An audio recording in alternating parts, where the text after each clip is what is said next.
اور باپ کے دل کی اولاد کو دیکھ لی نہیں کر پانا. گئے عبد الرحمن کے لڑکے حج کیا، اس کے بعد مدینہ پہنچے، امام مالک کے مدرسے میں گئے، لوگوں سے پوچھا کہ یہاں کوئی عبد الرحمن بھی پڑھتے ہیں؟ تو بتا ہاں وہ دیکھو دیوار کے دارے بیٹھی کتاب پڑھتا. عبد الرحمن ایک دیوار کی دیر لگا اسے حدیث پڑھو.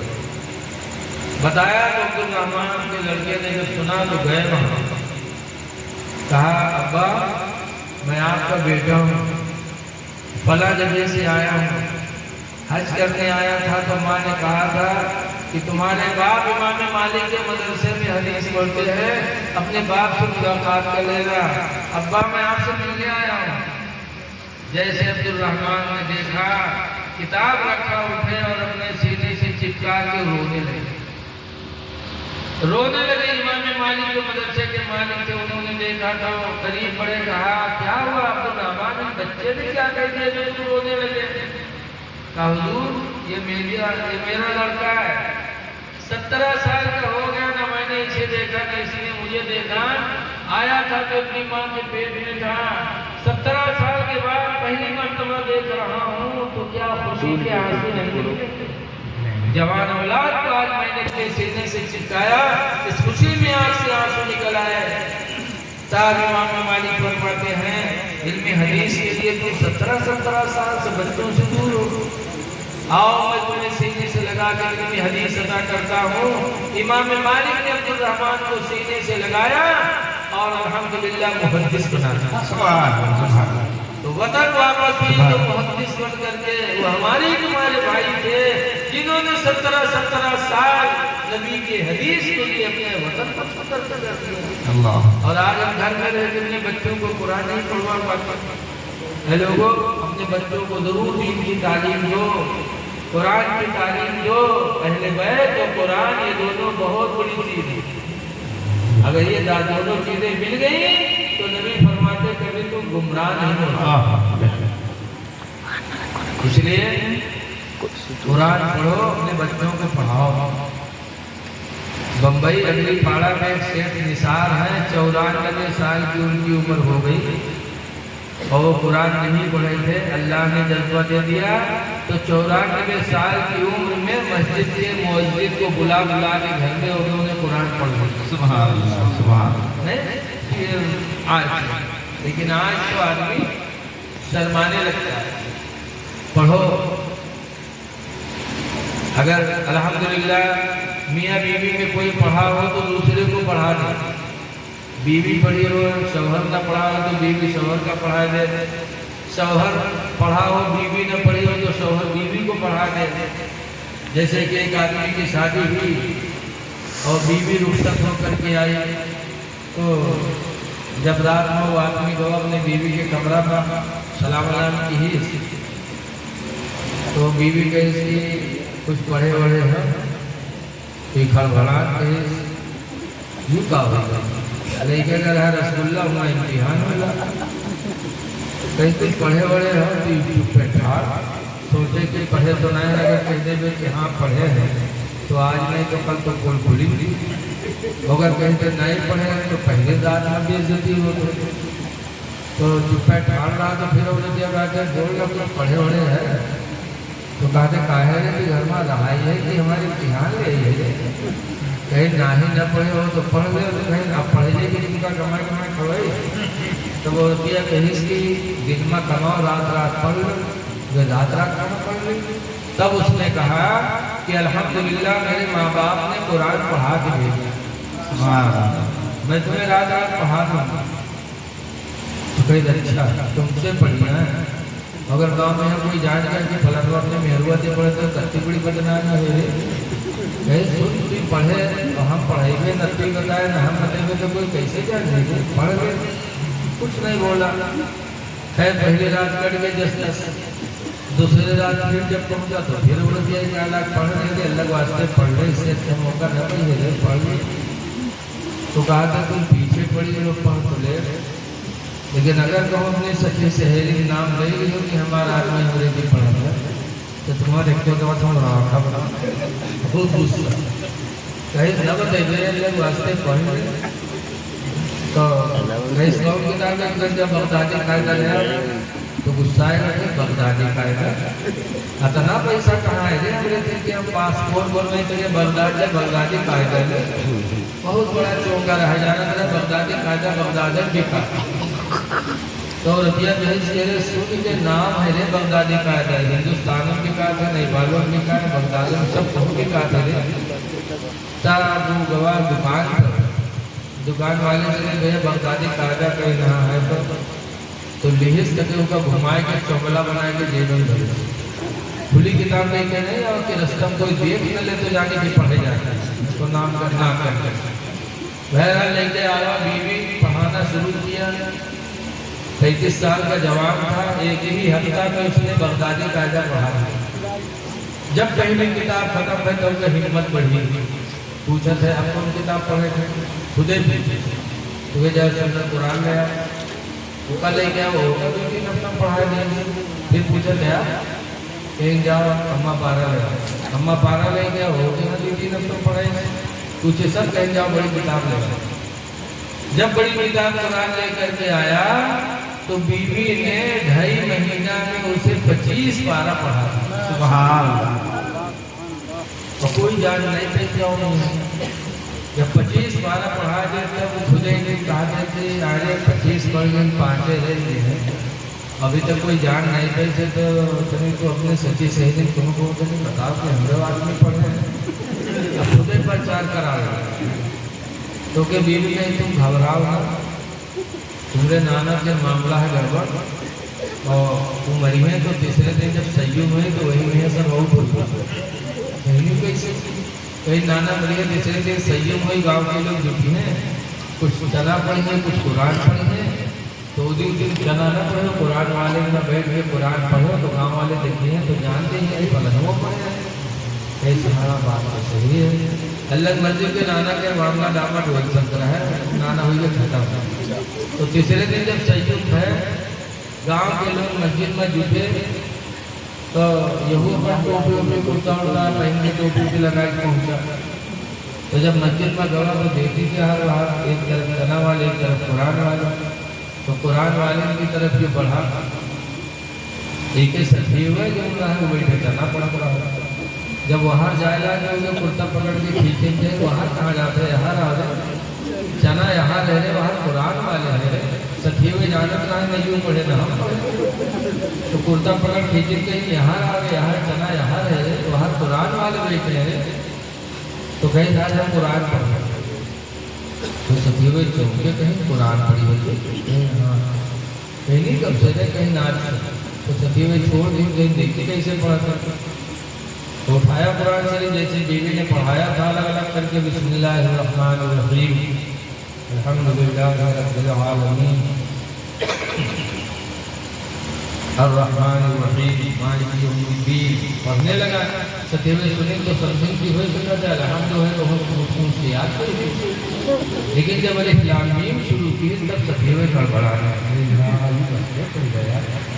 کہ جب ورق اٹھتی تو اور نہیں پڑھ جاتے تو اٹھے قرآن بند کر سچی ہوئی پوچھا جا رہی تھی پڑھنے کر زندگی بھر ہرہا ہم نے ساتھی چلائے چوری ہم نے ساتھی کی فکریں ہم نے ساتھی کی پڑھے کر تو کہاں پڑھ رہا تو بھائی گھرما گھرما کو پڑھے تھے تو کہا گھرما پوچھے کہاں پڑھے تو کہا گھر میں اور پوچھے کس کے پاس پڑھے رہے تو کہا گھر میں ہر گھر بچہ تب سچی ہوئے سمجھ کے کچھ نہیں کہ بیوی پڑھے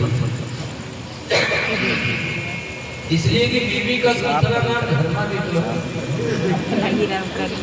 ہاں ہم لوگ پیچھے لوٹا رکھ ادھر سے ادھر سے نکل یہ گھر میں پیٹ پیچھے لوٹا رکھ ادھر سے پانی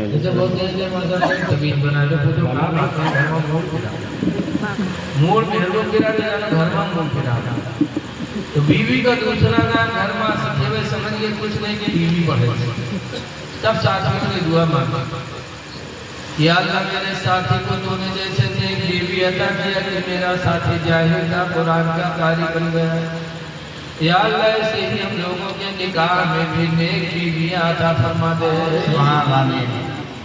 بیوی نیک وہ ہے جو اپنے شوہر کو برے راستے سے روک کر اچھے راستے پہ. کتنی اچھی بیوی تھی. جب قرآن پڑھا تو ایک دن کہتے ہیں میرے پیارے سردار ایک تمنا ہمارا ہونے کے کہا کہ قرآن نہیں پڑھے تو پڑھ گئے ہو ذرا نماز پڑھ لیا تو غصہ آئے گا. کہ اچھا انگلی پکڑے ہو تو پکوڑا پکڑے کوشش کرتے ہو.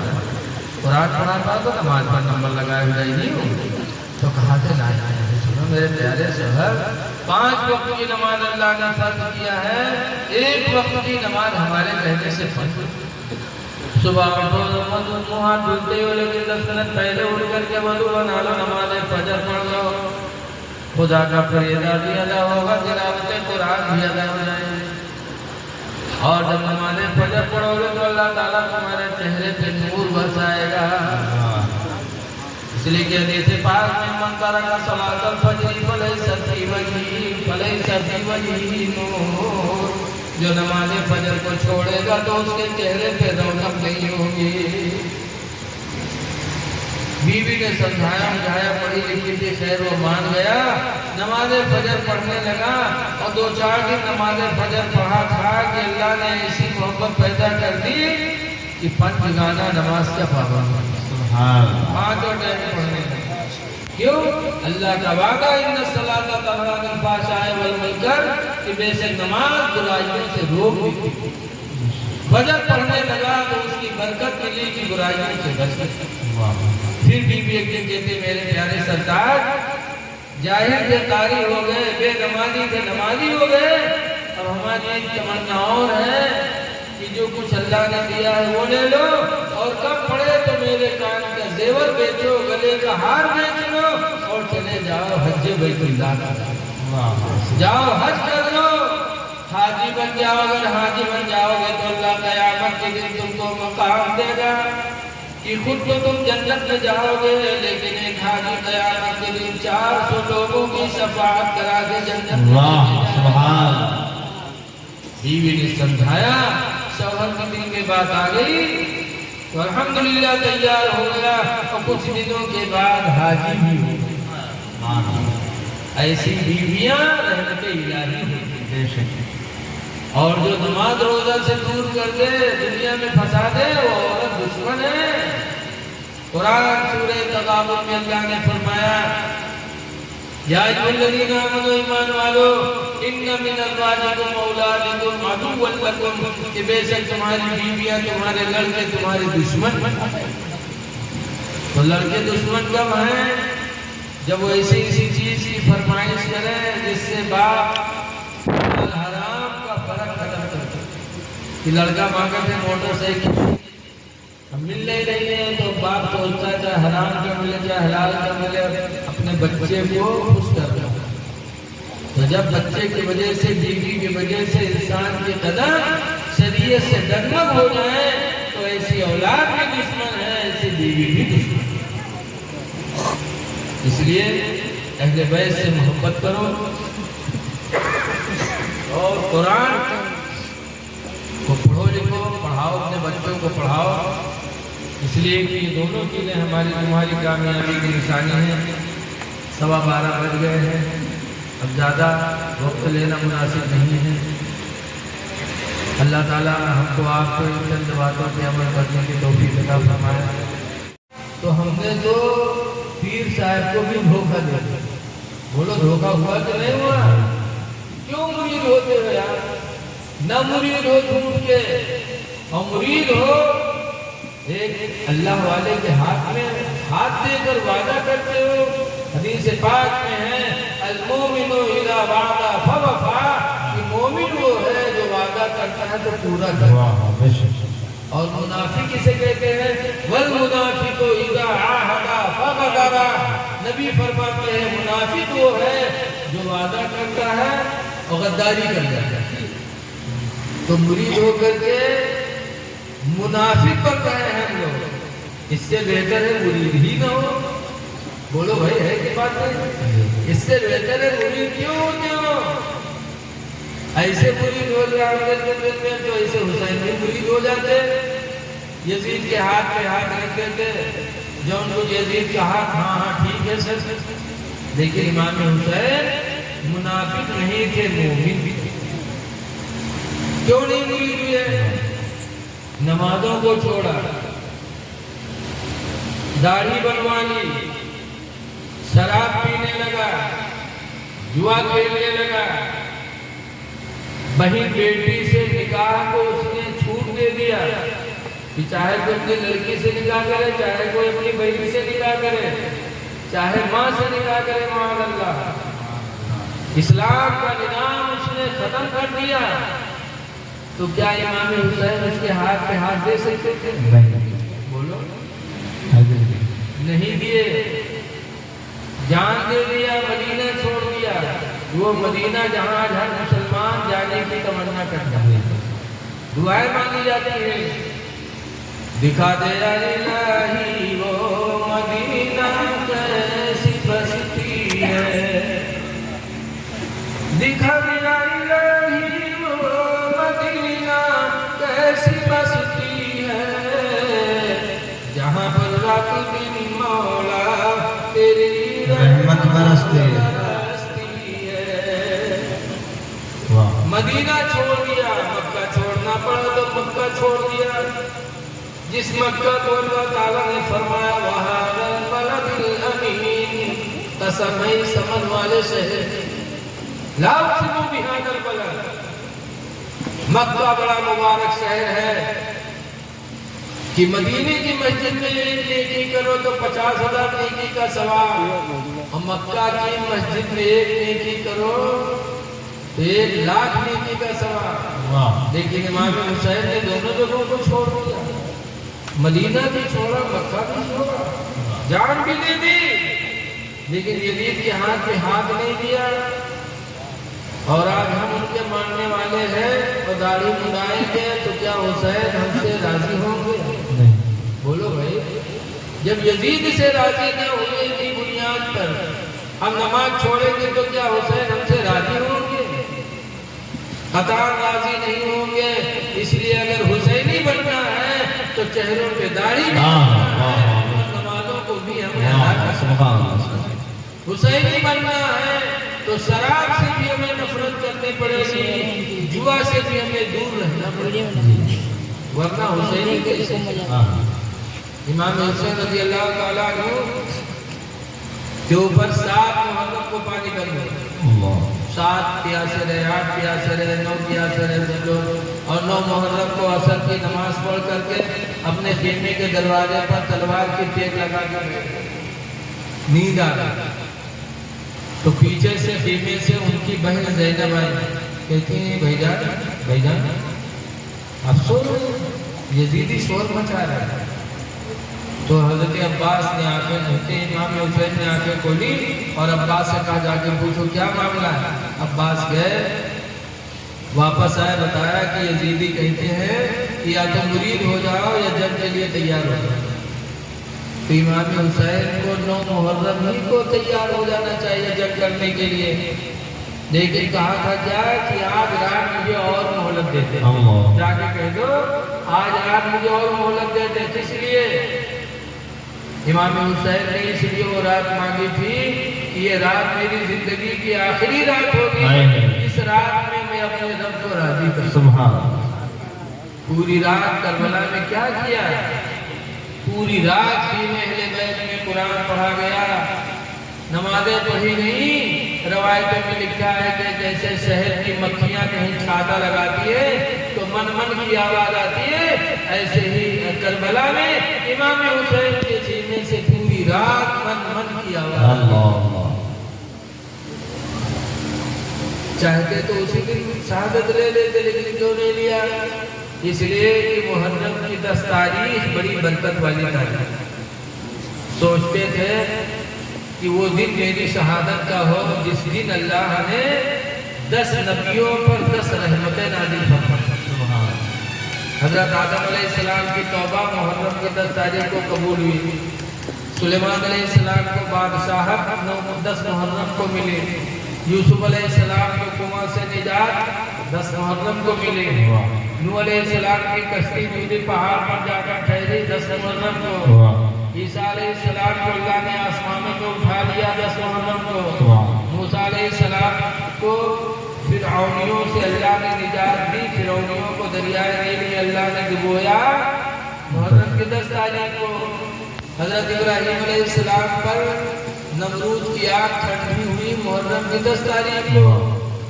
حضرت یونس علیہ السلام کو مچھلی نے نگل لیا تھا، 40 دن کے بعد مچھلی نے دریا کے کنارے لا کے ڈالا محرم کی 10 تاریخ کو۔ تو 10 نبیوں پر اللہ نے محرم کی 10ویں کو 10 رحمتیں نازل فرمائی تھی، تو امام حسین اسی دن کو اپنی شہادت کے لیے پسند کرتا تھا۔ آخری تیر امام حسین کی پیشانی پہ آ کے لگی تھی، جب وہ پیشانی سے تیر کھینچی تو خون کا فوارہ بہا، اسی فوارے سے امام حسین کو چکر آیا تو گھوڑے سے زمین پہ آ گئے، سمر بدنصیب دوڑا اور حسین کے سینے پہ بیٹھ گیا، میان سے تلوار نکالی، حسین کے گلے پہ رکھا، چلایا لیکن گلا نہ کٹا، تلوار کو پھینکا، کہا رات بھر تیز کیا، گلا نہیں کاٹ گئی۔ تب امام پاک نے فرمایا تھا کہ اگر کاٹنا تو ادھر سے کاٹو، اس طرف سے تلوار نہیں کاٹ سکتے۔ کہا کیوں؟ کہا یہ گلا وہ ہے جسے میرے نانا رسول اللہ حضور چوما کرتے تھے، ادھر سے کاٹنا ہے تو کاٹو، ذرا اپنا گریبان کھولو۔ جب گریبان کھولا تو کوڑ کے داغ تھے۔ تب امام حسین روئے، فرماتے ہیں کہ میرے نانا رسول اللہ کہا کرتے تھے کہ میری امت میں کوڑی ہوگا جو میرے حسین کو کربلا میں شہید کرے، تم وہی کوڑی ہو۔ شرم نہیں آتی جمعہ کے دن میرے نانا کے ممبروں پہ لوگ خطبہ پڑھ کر ہوں گے، تم میرے سینے پہ بیٹھے ہو، اترو، مجھے بھی اللہ کی بارگاہ میں سجدہ کرنے دو۔ امام حسین نے سجدے میں سر رکھا، خولی ایک بدنصیب کھایا اور امام حسین کے سر مبارک کو جسم سے الگ کر دیا۔ انا للہ و انا الیہ راجعون۔ امام حسین نے چلتے چلتے ہم لوگوں کو سبق دیا کہ اے لوگوں، حسین کی طرح سجدے میں گلا تو نہیں کٹا سکتے، لیکن کم سے کم اللہ کی رضا کے لیے سجدے میں اپنا سر جھکا تو سکتے۔ حسین کے ماننے والوں، اپنے سروں کو سجدے میں جھکاؤ، حسین بھی راضی ہوں گے، خدا بھی راضی ہوگا۔ دعا ہے کہ اللہ تعالیٰ کربلا والوں کے نقش قدم پہ چلنے کی توفیق عطا فرمائے، اور جو کچھ کہا ہے اللہ تعالیٰ اسے قبول فرمائے۔ کھڑے ہو جائیے۔